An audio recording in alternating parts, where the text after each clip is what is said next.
Greetings Netrunners, and welcome to the final part of our look at the runner cards from the Data Destiny expansion. This time we have Adam, Bioroid Runner and Compulsive Hacker. You start the game with 3 different directive cards installed. These cards are not considered part of your deck, so it doesn't count towards any of your limits here. And these cards have very interesting rules. They're based on the 3 laws of robotics from Asimov, and they have limitations put on you, but at the same time also give you bonuses, and we'll see them and we'll get to them. First up, we have Independent Thinking, an event card. Cost of 1 has trash up to 5 of your installed cards. Draw 1 card for each card trash, or 2 cards for each card trashed if you trashed at least 1 directive. So you can actually trash these pre-installed directive cards, representing Adam freeing his mind and becoming a completely free-willed Bioroid. And getting him to be able to draw up to possibly 10 cards is a huge thing. And it's the keystone of how he plays. Next you have something to help that. Cost of 2 is Console Brain Chip. Has plus X memory. Your maximum hand size is increased by X. X is equal to the number of agenda points you have. Limit 1 console per player. So your hand size is increased by X. So the more agendas you have, the larger your hand size. And with the previously mentioned independent thinking, you can then hold on to all those cards you're drawing. Next we have Multi-Threader Program. Cost of 3, memory cost of 1, and has 2 regenerating credits. Use these credits to pay for using programs. So Adam is very much about using lots of different programs.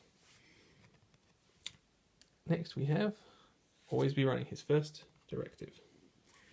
Cost of 0, because you start with it pre-installed. Your first click each turn must be spent to make a run or play a run event. That's the limitation. It's not a bad one, but it means you have to run on the first time.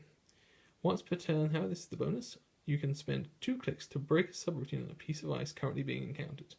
So no matter how strong that piece of ice is, you can just 2 clicks and it's broken. So that can be very, very handy. At the same time, you have to run the first turn. Next we have Dr. Lovegood, Resource Connection.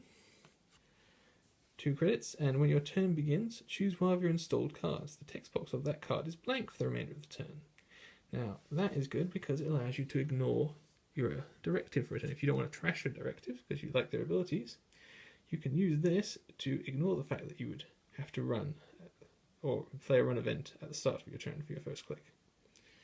So it's just a way to get around the directives. Next we have his next directive, Neutralize All Threats. Cost of 0 again, because it starts in play. The first time each turn you access a card with a trash cost, you must trash it by paying its trash cost if able. So you have to spend money to trash it. So if you find something in his servers or on R&D that you could trash, even if it's expensive and you don't really want to spend the money, you have to. But it also has, whenever you access the cards from HQ, access 1 additional card. So you're accessing 2 cards in his hand.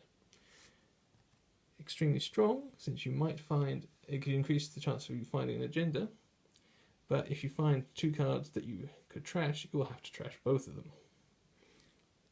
Next we have his final directive, Safety First. Cost of 0 again. Your maximum hand size is reduced by 2, so this is the biggest downside.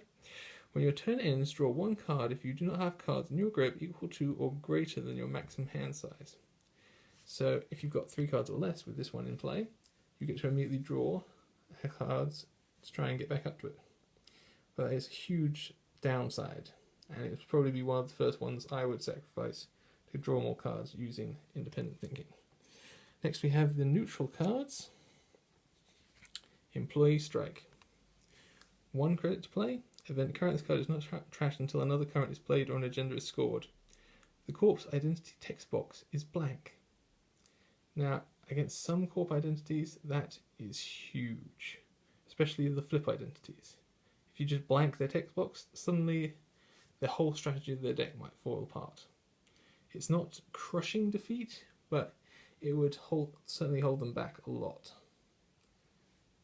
And next we have Windfall, a new economy card. Cost of 0, unlike some of the other ones. Shuffle your stack, trash the top card of your stack, gain X where X is equal to the install cost of that card.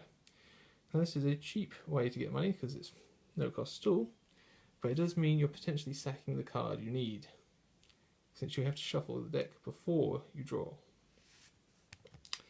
Plus there's also the chance you'll just draw one that's cost 1 or cost 0, like neutralize all threats or employee strike that's only worth 1 or independent thinking. And you probably wanted the card for its other ability, so don't think this is going to replace some of the other economy cards. And you have, finally, Technical Writer. Resource: whenever you install a piece of hardware or a program, place 1 credit from the bank on Technical Writer. Trash and click. Take all credits from Technical Writer. So whenever you're installing things, you place money on it, and then you can trash it, and you get into play for free, so that's a much better economy than Windfall, I feel. Right, next time we'll be looking at the corp cards of NBN. See you next time, Netrunners. Remember to like and subscribe.